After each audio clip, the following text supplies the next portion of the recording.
These numbers are difficult to comprehend. The violence they portend may be difficult to understand. Concrete stories add a little necessary context. The war has involved the deliberate targeting of civilian populations with weapons of mass destruction, as well as the indiscriminate use of conventional weapons to kill thousands of innocents, all by the regime of Bashar al-Assad and its allies. Civilians have been attacked by the air forces of the regime and its Russian ally. They have been brutalized by Assad-supporting mobs and Iranian-sponsored militias.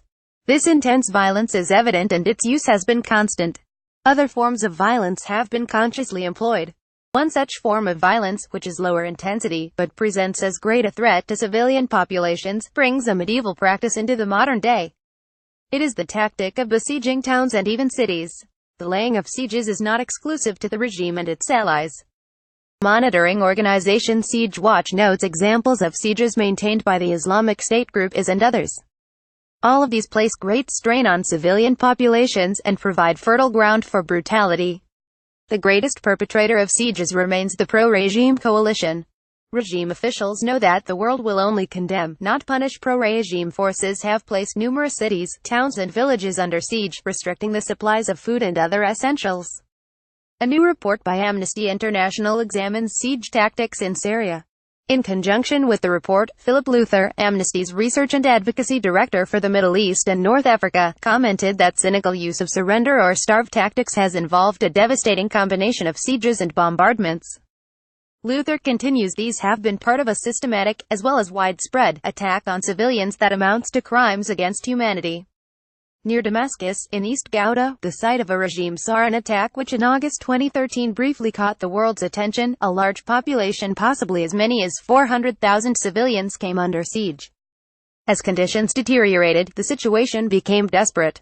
Substantiated reports described food shortages and many civilian deaths. Syrians from the government-held towns of Fuaa and Kafraya, which have been under a crippling siege for more than 2 years, sit under a bus as they wait to be evacuated. April 2017 AFP. Last month, Reuters reported that, in the view of UNICEF, more than 1,200 children suffered from malnutrition, with 1,500 more at risk of the same. This is only a microcosm of an extreme problem. Other besieged communities have suffered appallingly. In Madaya, a mountain settlement, which was under siege for 2 years, from 2015 to 2017, dozens starved to death. All of this fits the pattern of behavior of a criminal regime, which believes it is beyond sanction. Its earlier displays of brutality met with little effective response. Because the regime believes that it is safe from international action, it feels secure in doing such things. Its officials know that world will only condemn, not punish. And this makes barbarism seem a reasonable strategy, a course of action which can be pursued without consequence. Starvation sieges are merely the latest in a series of tactics through which the regime cultivated brutality and enlisted savagery in the cause of its own survival. Global inattention has led to a situation in which a murderous dictator is able to starve and bomb civilians with impunity, and they serve this purpose well.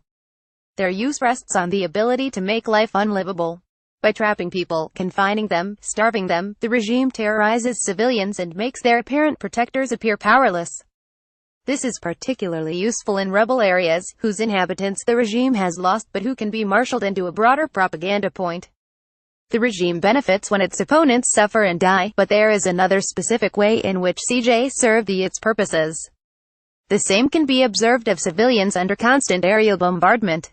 When Russian and regime jets devastated Lib, they destroy hospitals and civilian infrastructure, rendering normal life impossible. Some civilians thus flee Idlib, either leaving the country entirely, or heading to safer areas of Syria. Unsurprisingly, these are likely regime areas where air forces consciously set out to kill civilians. These examples can be counted as a tremendous propaganda victory, as population transfers make the regime appear stable in the eyes of unobservant onlookers. They can even be dishonestly used to give Assad's forces the appearance of popular support. Such support is so illusory, of course, it is merely the byproduct of brutality deployed. World leaders have all the evidence before them that the regime and its allies are besieging large civilian populations, but it can still be enlisted in pursuit of a wider goal, a sort of ill-gained and unconvincing legitimacy, which can be earned only when the world at large does not care to pay attention. This is the game the Assad regime is playing, and this is the objective it seeks. It lays sieges and starves Syrian civilians because it thinks the results will aid its survival. This is an unacceptable state of affairs, but it can be righted. Global inattention has led to a situation in which a murderous dictator is able to starve and bomb civilians with impunity. That he can do so in a fraudulent bid to win over world opinion is approaches real perversity. But this does not have to be the case. World leaders have all the evidence before them that the regime and its allies are besieging large civilian populations. This is a war crime, and one it should be easy to combat. Nations such as the United States, France and Britain can begin dropping food to besieged populations quickly and with relative ease. After that, they must look to confronting the prime mover of Syria's sieges with more than words. This would require the reversal of years of implicit policy. All it would require is a little political courage.